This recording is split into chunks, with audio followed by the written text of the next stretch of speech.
Most people do Istanbul in 48 hours and leave thinking they know the city.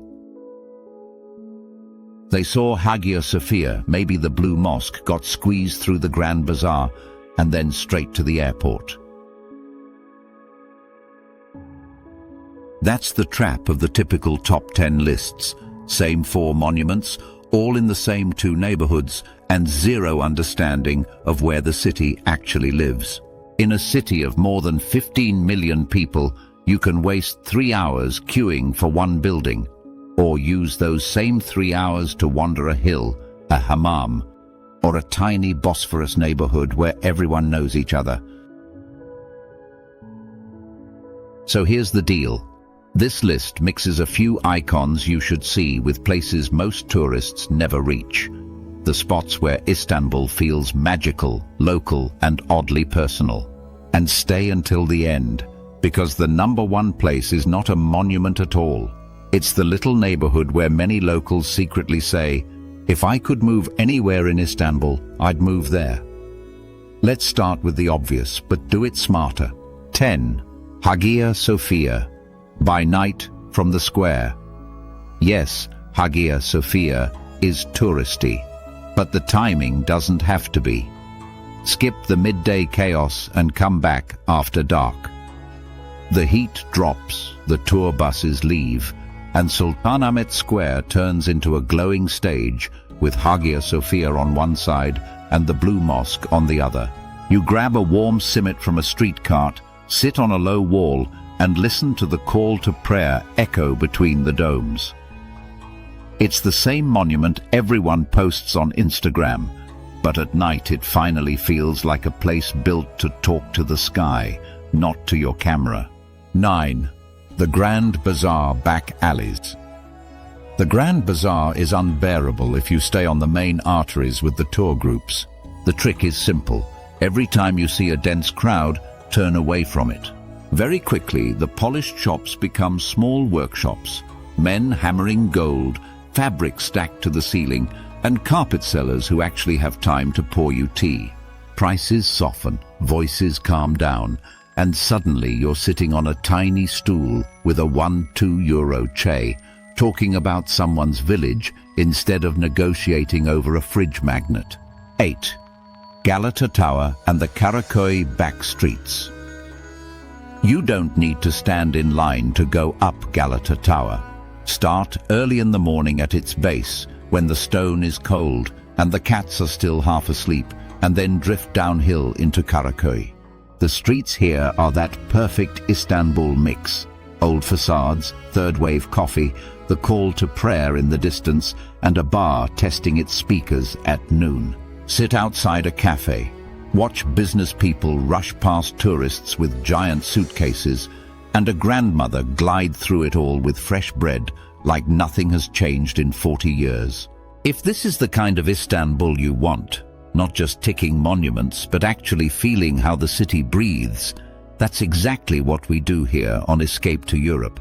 Hit subscribe so you don't miss the deeper Istanbul and Europe guides we're building for you. Now that we've warmed up with the classics, it's time to climb a little higher and then cross the water. 7.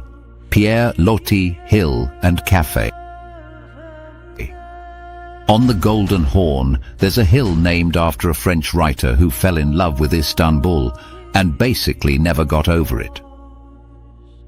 You ride a short cable car or walk up through a quiet cemetery, and suddenly the whole Golden Horn opens up under you. At the top, there's a simple Ottoman-style cafe. Wooden chairs, heavy metal trays, Turkish coffee strong enough to restart your brain. Come for late afternoon, stretch one drink into an hour, and watch mosques light up as the call to prayer rolls from one side of the water to the other. 6. Büyük Valide Han Rooftop. Between the Grand Bazaar and the Spice Bazaar, there's an old caravanserai that most visitors walk straight past. Inside Büyük Valide Han, you weave through tiny workshops, climb an unremarkable staircase, and step out onto a rooftop that feels like the city's skin. Domes, chimneys, seagulls, and the old city stretching in every direction. Parts of the roof change over time, but even the accessible spots give you that raw, cinematic Istanbul view that looks edited even when it's not. Sunrise or sunset here will reframe the whole city in your head. 5. Fener and Balat, the colorful old quarters. Across the Golden Horn, Fener and Balat are where peeling Ottoman houses meet fresh paint, hidden churches and kids playing football in steep streets. You turn a corner and find a row of bright, slightly crooked houses leaning into each other. Laundry above you, a bread seller pushing his cart, and a tiny cafe with 3 tables and at least 1 cat under each. This is where Istanbul feels like a layered village rather than a mega city, and you can spend hours just wandering, sitting and watching how people actually live. Tot, Kadıköy and Moda, cool life on the Asian side. Time to change continent.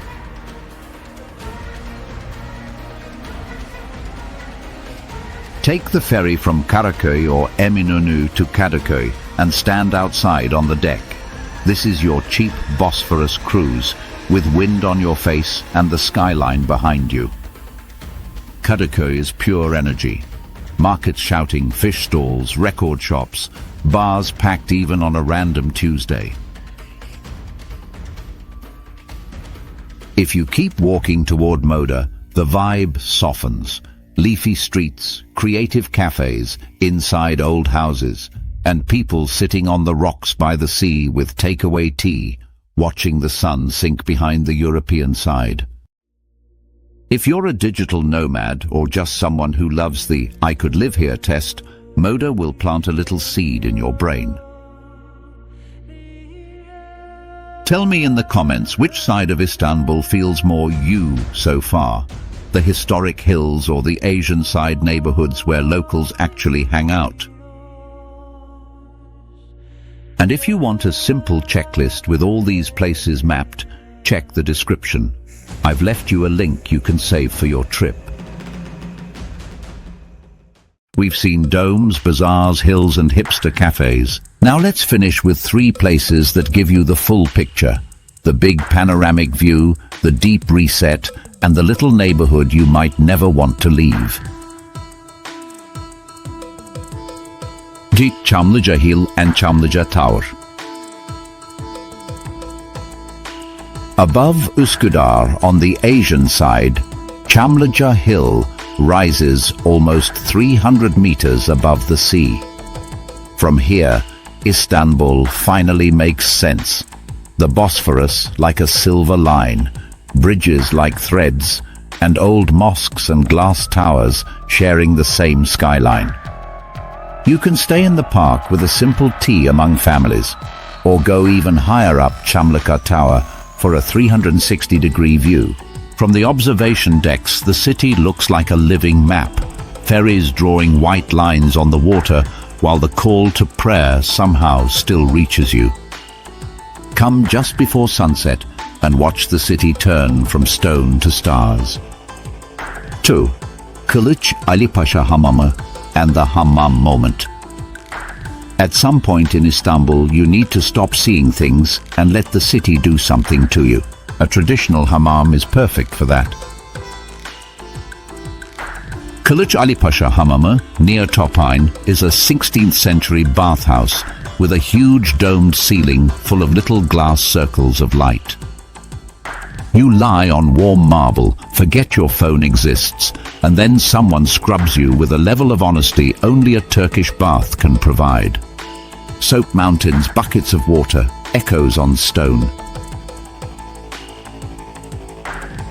You walk out slow, lighter, and the traffic noise outside feels like it belongs to another planet. 1. Kuzguncuk, the village inside the city. And finally, the place most tourists never see, but where many Istanbulites say, "I wish I lived there."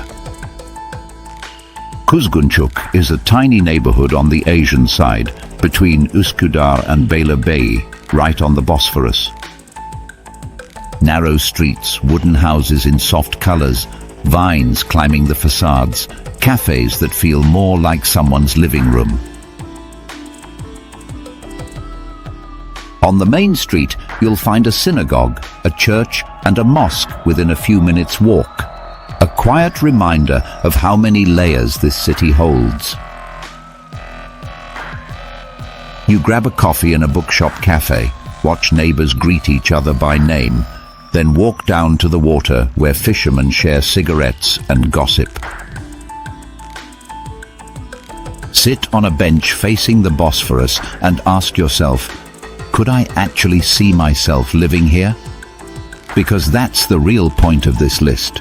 Not to collect 10 new photos, but to find your version of Istanbul. Maybe it's Hagia Sophia at night.